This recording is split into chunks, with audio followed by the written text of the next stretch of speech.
ஃப்ரெண்ட்ஹுட்ஸ் மக்களுக்கு வணக்கம். இன்னைக்கு நம்மளோட ஷோல யார பத்தி பேச போறோம், எத பத்தி பேச போறோம் அப்படின்னு பார்த்தீங்கன்னா, நான் எப்பவுமே சொல்ற மாதிரி ஒரு படம் எப்படி இருக்கும் அப்படின்ற ஒரு எதிர்பார்ப்பு மக்கள் கிட்ட அதிகமா இருந்தது. ஆனா இப்ப அத தாண்டி இந்த படம் எவ்ளோ வசூல் பண்ணுது அப்படிங்கிறது தான் ரொம்பவே எதிர்பார்த்துக்கிட்டு இருக்காங்க. ஸோ அத பத்தி தான் இன்னைக்கு நாம பேச போறோம். வாங்க பேசலாம். நம்ம எல்லாருக்குமே தெரியும் ஒரு படம் வந்து எப்படி இருக்கு அப்படின்றத விட, அந்த படம் எவ்ளோ வசூலாச்சு, அந்த படம் எவ்ளோ ஓடுச்சு அப்படின்னு தான் இப்ப வந்து கால்குலேட் பண்ணி எல்லாரும் இன்ட்ரெஸ்ட்டா தெரிஞ்சுக்க ஆசைப்பட்டுட்டு இருக்காங்க.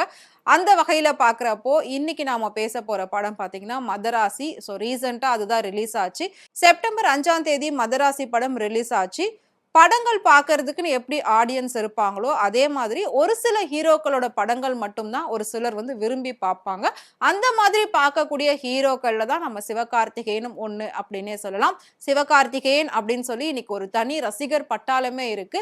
அண்ணா, அண்ணா அப்படின்னு சொல்லி கூட பொறந்த அண்ணன கூட அண்ணன் கூப்பிட மாட்டாங்க. அந்த அளவுக்கு அன்பா அண்ணா அப்படின்னு சொல்லி எல்லாரும் அழைக்க ஆரம்பிச்சுட்டாங்க அவர. எஸ்கே அண்ணா, எஸ்கே அண்ணா. இதுக்கு முன்னாடி விஜய் அவர்கள தான் எல்லாருமே வந்து விஜய் அண்ணா, விஜய் அண்ணான்னு அன்பா கூப்பிடுவாங்க. ஸோ மேபி நெறைய பேர் வந்து பேசிட்டு இருக்க ஒரு விஷயம் விஜயோட இடத்துல சிவகார்த்திகேயன் வந்துட்டாரு. விஜயோட இடத்த சிவகார்த்திகேயன் பிடிச்சுட்டாரு அப்படின்னு பேசுறாங்க. அதனால அவர அண்ணான்னு கூப்பிட்டா மாதிரி இவரையும் கூப்பிட்டுட்டு இருக்காங்க அப்படின்னு சொல்றாங்க. ஸோ விஜயோட ரசிகர்கள்லாம் பாதி பேர் பார்த்தீங்கன்னா, சிவகார்த்திகேயனோட ரசிகராவும் மாறிட்டு வந்துட்டு இருக்காங்க. ஸோ அந்த வகையில சிவகார்த்திகேயன் படம் ரிலீஸ் ஆகுறதுக்கு முன்னாடியும் சரி, ரிலீஸ் ஆனதுக்கு அப்புறமும் சரி, அதுக்குன்னு ஒரு பெரிய கொண்டாட்டமே வச்சு எல்லாருமே வந்து ஒவ்வொரு விஷயமும் பண்ணிட்டு இருக்காங்க. அதெல்லாம் பார்க்குறப்போ ரொம்பவே ஆச்சரியமா இருக்கு. எந்த ஒரு பேக்ரவுண்டுமே இல்லாம வந்த ஒரு நடிகர் தான் சிவகார்த்திகேயன். அத நாம நெறைய தடவ சொல்லியிருக்கோம். நெறைய தடவ அத பத்தி பேசியிருக்கோம். ஸோ நான் இப்ப கண்டிப்பா அத பத்தி பேச போறது கிடையாது. ஸோ அவரோட படங்கள்லாம் எவ்ளோ வசூலாயிருக்கு அப்படின்னு சொல்லி ஒவ்வொரு படங்கள எடுத்து பார்க்குறப்போ, ஒரு சில படங்கள் 100 கோடி கிட்ட வசூலாயிருக்கு. இன்னும் ஒரு சில படங்கள் 100 கோடிய தாண்டி வசூலாயிருக்கு. ஸோ அவரோட படம் போன இயர்ல ரிலீஸ் ஆனது தான் அமரன். அது 300 கோடிய தாண்டி வசூல் பண்ணுச்சு.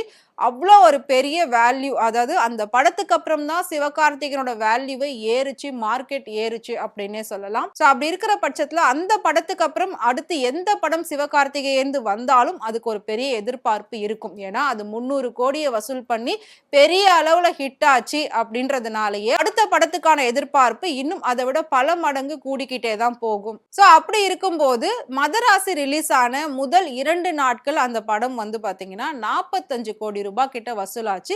அதே டைமிங்ல தான் பாலாவுடைய காந்தி கண்ணாடி படமும் ரிலீஸ் ஆச்சு. அது வந்துட்டு ஒரு 13, 14 கோடி ரிலீஸ் ஆச்சு அப்படின்னு அப்போ நாம வீடியோ போட்டிருந்தோம். நீங்க பாத்தீங்க அப்படின்னா உங்க எல்லாருக்குமே நல்லாவே தெரியும். இப்போ கிட்டத்தட்ட படம் ரிலீஸ் ஆகி 1 வீக் ஆயிடுச்சு. இந்த 1 வீக்ல சிவகார்த்திகேயன் படம் 100 கோடிய தாண்டுச்சா அப்படின்னு சொல்லி நிறைய பேர் கேள்விகள் கேட்டுட்டு இருக்காங்க. ஸோ அவங்களுக்கான ஒரு வீடியோ தான் இது. ஸோ மதராசி படம் ரிலீஸ் ஆகி 1 வீக் ஆகுது. இந்த 1 வீக்ல இந்தியா லெவல்ல இந்த படம் வசூலிச்ச அந்த சாதனை எவ்வளோ அப்படின்றத தான் இப்ப நம்ம வந்து பார்க்க போறோம். இந்த 1 வீக்ல மதராசி படம் இந்தியா லெவல்ல பாத்தீங்கன்னா 46 கோடியே 75 லட்சம் ரூபாய் வந்து வசூல் பண்ணிருக்கு.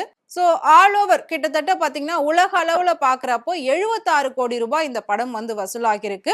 ஃப்ரைடே வரைக்கும் நான் சொல்ற இந்த ரிப்போர்ட். இப்போ வந்து வீக்கெண்ட் இருக்கு. Saturday and Sunday. So weekend இருக்கிறதுனால மேபி இந்த படம் இன்னொரு 20 கோடி ரூபாவை தாண்டிச்சு அப்படின்னா 100 கோடி கிளப்ல ஜாயிண்ட் ஆயிடும் அப்படின்னு வந்து சொல்லிட்டு இருக்காங்க. ஸோ இந்த படம் வந்து 100 கோடியை தாண்டுமா தாண்டாதா அப்படிங்கிறத படக்குழு ரொம்ப ஆர்வமா வெயிட் பண்ணி பார்த்துட்டு இருக்காங்க. ஸோ பாக்ஸ் ஆஃபீஸ்ல நமக்கு கொடுத்த இன்ஃபர்மேஷன் பார்த்தீங்கன்னா இந்த படம் கண்டிப்பா 100 கோடியை கிராஸ் ஆயிடும் அப்படின்னு சொல்லியிருக்காங்க. இந்த படத்தை ஏஆர் முருகதாஸ் தான் இயக்குனாரு. அது மட்டும் இல்லாம அனிருத் மியூசிக் அப்படின்னாலே அது ஒரு பயங்கரமான வைப் இருக்கும். ஸோ இவங்க 2 பேருமே சேர்றப்போ ஒரு பெரிய எதிர்பார்ப்புல வெளியானது தான் மதராசி படம். இந்த படத்தோட ப்ரொடக்ஷன் லக்ஷ்மி பிலிம்ஸ். அதுவும் நம்ம எல்லாருக்குமே தெரியும். ஸோ இவங்க 3 பேரும் சேர்ந்து இந்த படம் வந்து 100 கோடி கிளப்ல கண்டிப்பா ஜாயிண்ட் ஆகும் அப்படின்னு சொல்லி ரொம்ப பெரிய அளவுல எதிர்பார்த்துட்டு இருக்காங்க. ஸோ சிவகார்த்திகேயன் படம் இனிமேல் எல்லாமே 100 கோடி வசூல் ஆகும் அப்படின்றது ஒரு மைண்ட் செட்டுக்கு டைரக்டர்ஸ் எல்லாம் வந்துருவாங்க. ஏன்னா இந்த படம் அந்த 100 கோடியை தொற்றுச்சு அப்படின்னா அடுத்து எல்லா டைரக்டர்ஸோட மைண்ட் செட்டும் என்னவா இருக்கும் அப்படின்னா, ஓகே நம்ம எஸ்கே வச்சு ஒரு படம் எடுத்தோம்னா ஒரு 100 கோடி வந்துரும். அதுக்கு மேல வர்றத நம்ம பார்த்துக்கலாம் அப்படின்னு வந்து சொல்லி யோசிப்பாங்க. அந்த அளவுக்கு இப்ப சிவகார்த்திகேயன் வந்து பேர் வாங்கிட்டு வராரு. அந்த அளவுக்கு அவரோட சம்பளமும் உயரும் அப்படின்னு சொல்லி சினிமா வட்டாரங்கள்ல பேசிக்கிட்டு இருக்காங்க. ஏற்கனவே சாய் பல்லவி பாத்தீங்கன்னா அமரன் படத்துக்கு அப்புறமா ஹிந்தில அதாவது பாலிவுட்ல ஒரு படம் வந்து புக் பண்ணியிருக்காங்க. ஸோ அதுல அவங்க வந்து சீத்தை கேரக்டர் பண்ணியிருக்காங்க. அந்த படத்துக்கு அவங்க சம்பளம் பாத்தீங்கன்னா 12 கோடி ரூபாய் வாங்கியிருக்காங்க. அமரன்ல 6 கோடி வாங்கியிருக்காங்க. ஸோ பாலிவுட்ல போயிட்டு அப்படியே டபுள் மடங்கா அவங்களோட சம்பளம் வந்து உயர்ந்தது. அதே மாதிரி சிவகார்த்திகேயனோட சம்பளமும் இப்போ உயரப் போகுது அப்படின்னு சொல்லியிருக்காங்க. மேபி இந்த படம் 100 கோடி கிளப்ல ஜாயிண்ட் ஆச்சு அப்படின்னா, கண்டிப்பா சிவகார்த்திகேயனோட சம்பளமும் அந்த லெவலுக்கு வந்துரும் அப்படின்னு சொல்லி டைரக்டர்ஸரும் சரி, புரொடியூசரும் சரி பேசிட்டு இருக்காங்க. சோ இது எல்லாமே வந்துட்டு ஒரு பெரிய ஹேப்பியான நியூஸா இருக்கும் அப்படின்னு நினைக்கிறேன் எஸ்கேவோட ஃபேன்ஸுக்கெல்லாம். ஏன்னா அவர் எந்த அளவுக்கு மேல மேல போயிட்டு இருக்காரோ, அந்த அளவுக்கு அவங்களோட ஃபேன்ஸ் எல்லாமே ஒரு பயங்கர ஹேப்பியா இருப்பாங்க. சோ அவரோட படங்கள் எல்லாமே ரொம்ப கொண்டாட ஆரம்பிப்பாங்க. இந்த கொண்டாட்டம், ஆட்டம் இதெல்லாம் ஒரு பக்கம் இருக்கட்டும். சிவகார்த்திகேயன் அவர்கள ரோல் மாடலா வச்சு இன்னைக்கு நெறைய பேர் வந்து முன்னுக்கு வந்துட்டு இருக்காங்க. கண்டிப்பா நானும் சிவகார்த்திகேயன் மாதிரி ஒரு நல்ல இடத்துக்கு வரணும் அப்படின்னு சொல்லி நெறைய யங்ஸ்டர்ஸ்லாம் வந்து சொல்லியிருக்காங்க. நெறைய பேர் அந்த மாரி கமெண்ட்ஸ் எல்லாம் பண்ணியிருக்காங்க. இந்த ஃபீல்டுல மட்டும் கிடையாது. எல்லா ஃபீல்டுலயுமே.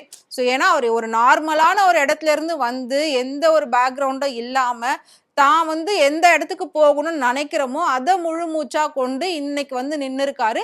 எந்த அளவுக்கு அவருக்கு ஒரு நம்பிக்கையோட அவர் ஒவ்வொரு விஷயமும் பண்ணியிருப்பாரோ, எவ்ளோ அவரு ஸ்ட்ரகிள்ஸ் ஃபேஸ் பண்ணியிருப்பாரு, எவ்வளவோ அந்த இடத்துல அவமானங்கள் பட்டிருப்பாரு. அது எல்லாத்தையும் ஃபேஸ் பண்ணி இன்னைக்கு ஒரு பெரிய ஹீரோவா வந்து நின்னுட்டார்ல, அதே மாதிரி நாமளும் வரணும். அது எந்த ஃபீல்டா வேணா இருக்கட்டும் அப்படின்னு சொல்லி நெறைய யங்ஸ்டர்ஸ் வந்து அந்த மாரி யோசிச்சுட்டு இருக்காங்க. அந்த மாரி வந்து கமெண்ட்ஸ் எல்லாம் சொல்லிட்டு இருக்காங்க. உண்மையிலே நல்ல விஷயம் தான். ஒருத்தருக்கு ரோல் மாடலா இருக்கிறதே பெரிய விஷயம். இப்படி பல பேருக்கு ரோல் மாடலா இருக்கிறதுன்றது இன்னும் ஒரு சந்தோஷமான விஷயம். இதுக்காகவே சிவகார்த்திகேயன் இன்னும் அடுத்தடுத்த லெவலுக்கு போகணும் அப்படின்னு சொல்லி அவரோட ரசிகர்கள் எல்லாருமே வந்துட்டு வாழ்த்திட்டு இருக்காங்க. உங்களுக்கு சிவகார்த்திகேயன பிடிக்கும் அப்படின்னா மறக்காம எங்களுக்கு கமெண்ட் பாக்ஸ்ல அவரை பத்தி கமெண்ட் பண்ணுங்க. இதே மாதிரி சினிமாவை பத்தியும், சினிமா நடிகர், நடிகைகளை பத்தியும் நிறைய சுவாரஸ்யமான விஷயங்கள், நிறைய உண்மையான விஷயங்கள் டே பை டே நீங்க தெரிஞ்சுக்கணும் அப்படின்னு நினைச்சீங்கன்னா மறக்காம ஃப்ரெண்ட்வுட் சேனலை ஃபாலோ பண்ணிக்கோங்க.